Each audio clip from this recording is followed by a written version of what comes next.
do. But the idea of these sort of robots who can think and feel, do you find that a tiny bit terrifying? Well, I think it's only terrifying, if it ends up being the technology, not what the technology is providing. And I think it's what the technology is providing. And if you focus on that, it's about, at the end of the day, it's about serving people.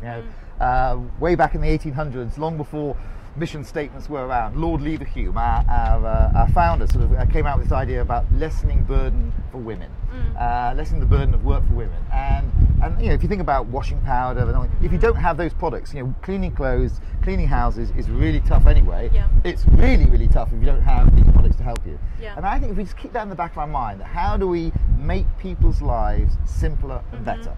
And if you focus on that, I think everything will be okay. Yeah, and technology it's going to be a big part of it. Absolutely. Yeah.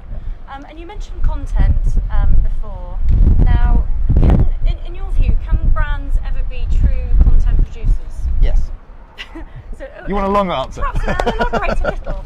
Well, I think at the end of the day, people want to be rewarded for spending time with you. So we've talked a lot about the attention challenge, getting people's attention. Yeah. But once you've got people's attention, then what are you going to give them? And I don't think in sort of a 24/7 content world, you can just keep telling them the same thing. It's like going to a party and telling the same joke over and over again. That's if you get your frequency too high, people start leaving you. Yeah, get a bit boring. Exactly, and I think brands have to be the same.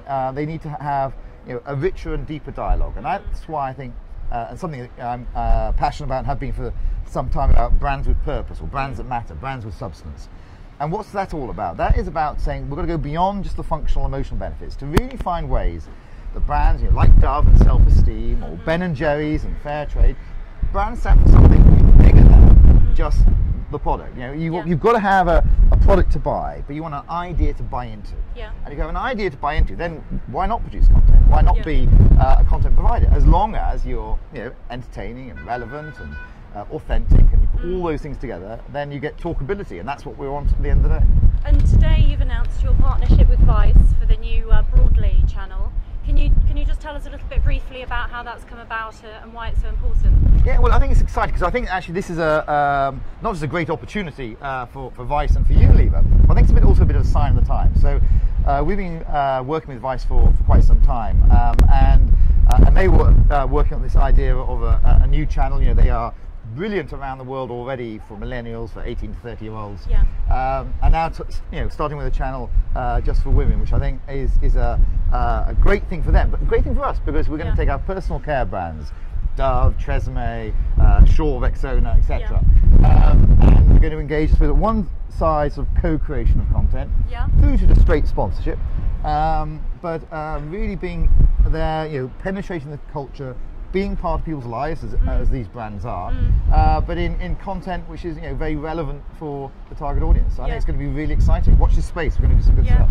And so millennial women, is that the shift in focus for you? Is that what's... Well, women have always been critically important for Unilever. 77% of our sales are bought by women. But I think the role of women in the world, tomorrow I'll be on a UN panel talking about he for she. And when you think about I think something like 60% of the world's agricultural raw materials are produced by women.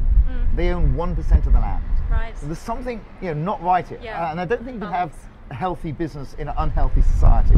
And so increasingly, and that's what a lot we're doing around the Unilever Sustainable Living Plan, is to say not just environmental sustainability, we need social sustainability too.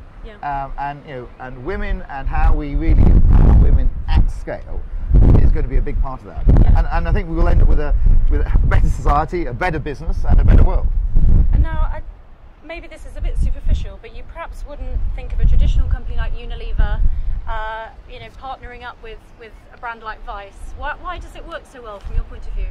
Well, I think I think our brands have all sorts of different partnerships, and we got it very early with Apple and the iAd, whatever it must be 5 years ago now. Our partnerships with Google and Facebook and Twitter and Microsoft, etc. And if that was the sort of the technology, and of course there's content there as well, I think this one is a good sign of the times on content. And so no, I don't think it's unusual at all. You're good bedfellows, so Unilever and Vice. Well, we're certainly good partners. I don't know. I'm not sure I'd pick the word bedfellows. I know. It seems appropriate with Vice. I don't know. I think exactly. Yeah. Well, that's what it is. Yeah, that's a Vice point of view. Yeah, yes. absolutely. And when will that channel launch? The Broadly channel. So in August. So it's not far away. In fact, as we speak right now, there's a panel going on right now, which Gail Tifford, our US senior media director, she's on the panel along with the Broadly team, and they're talking about the launch as we speak. Wow. And with that kind of partnership and with content marketing generally, what kind of metrics do you employ, or how easy is it to measure success, and how's that evolving?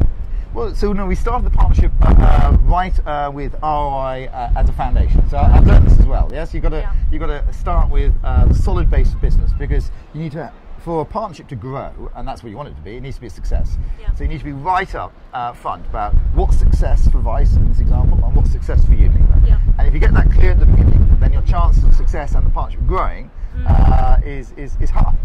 And so I've learned that with all the partnerships we've done, is be really clear about what are the KPIs, the key performance indicators for success on both sides, and then make sure you deliver them. So I think we've got it well worked out. Yeah.